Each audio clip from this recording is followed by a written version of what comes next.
what the fuck?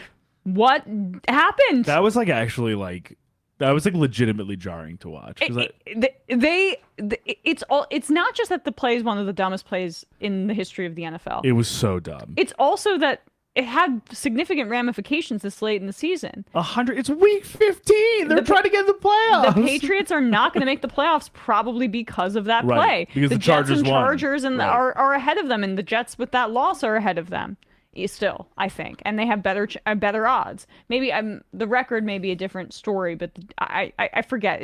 I just saw some PFF put odds up there or something like that, and the Jets and Chargers odds are technically ahead of the Patriots. I don't see them getting into the playoffs. They also don't deserve it. This offense is disgusting, and it's terrible. It's absolutely terrible. I don't know what to make of Mac Jones like hating his life on camera every week.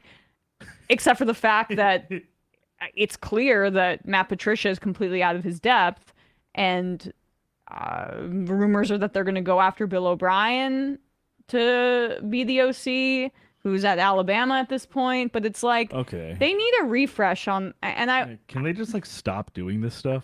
Bill Belichick, love him to a degree in the sense that I think his innovation and his feel for the game will be underrated, and his contributions to the game are immeasurable. The slot receivers, essentially a Bill Belichick invention. The 2 tight end sets, essentially a Bill Belichick invention, or he popularized those things to the point where every offense was like, we need this element. And of course, his just defensive creativity is off the charts, but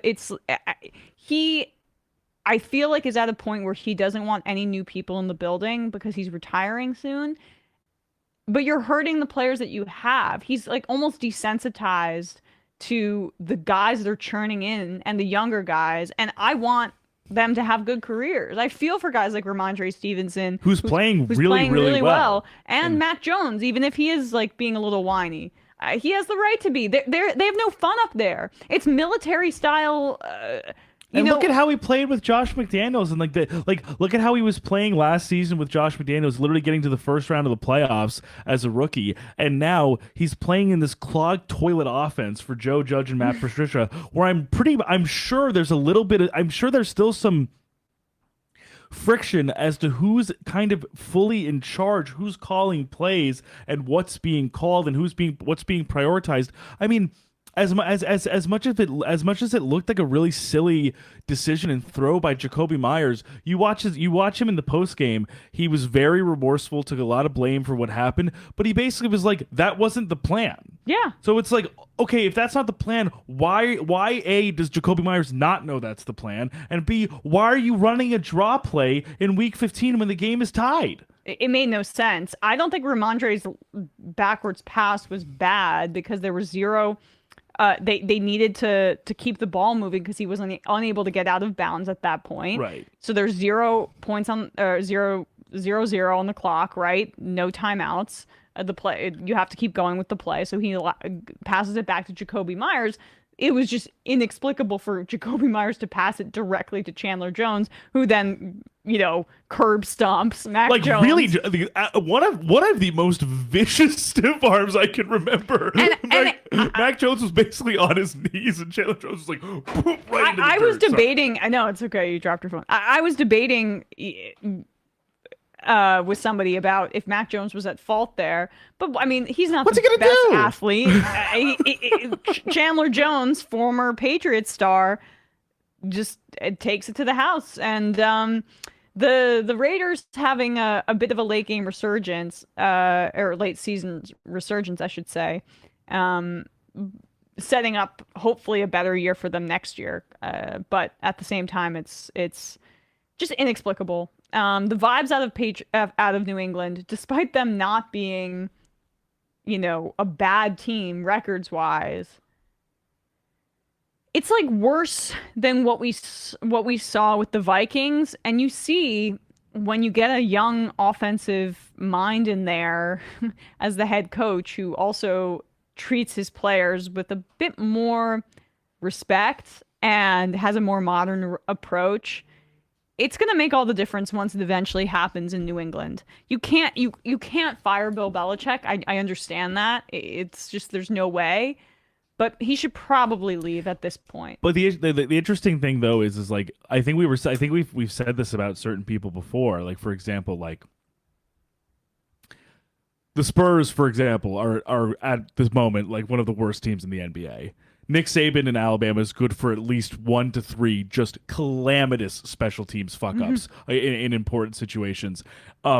We see the Miami Miracle and the this play on Sunday were at the expense of 2 Bill Belichick coach teams. We give a big leash to iconic legendary coaches who if this was Steve Wilkes doing this, Steve Wilkes would be out of a job. Oh, forever forever in the like NFL. it would be the only thing we associate with him that he let Chandler Jones intercept a lateral to lose a game. Like, and listen, I say this knowing that it's for good reason because Bill Belichick is the most successful coach in the NFL in the past 20 years, maybe the best coach to ever do it. But I think it's also important to acknowledge that like at some point the inevitability goes away. There is sometimes a little bit of that luster with time, with regression, with age, with the lack of the same formula.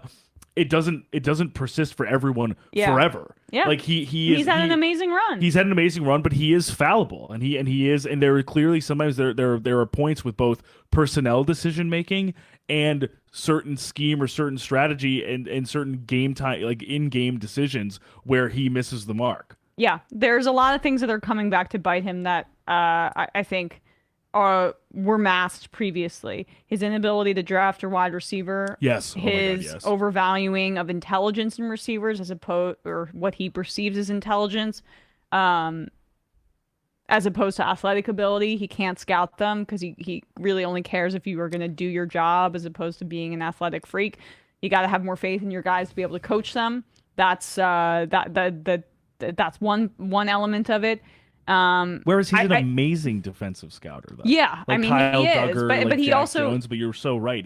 He doesn't have. You look at some of the choices like N'Keal Harry. Was a huge flop.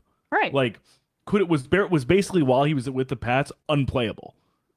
And he was taken in the first round by Belichick. And I mean, you just go down the list. He doesn't really seem to have an interest in developing them either. Right. At times, I believe he can be conservative on the offensive side of the ball. That's a bit outdated. And then this militaristic, do your job, don't have a personality thing is clearly wearing thin. And at a certain point, this is not the same group of guys where you're going to have a lot of leeway. It's time. It's time. And it's time for Brady. It's time for Bill. It's time to go. And for my money, Bill is the greatest coach in any sport of all time. I feel that way strongly.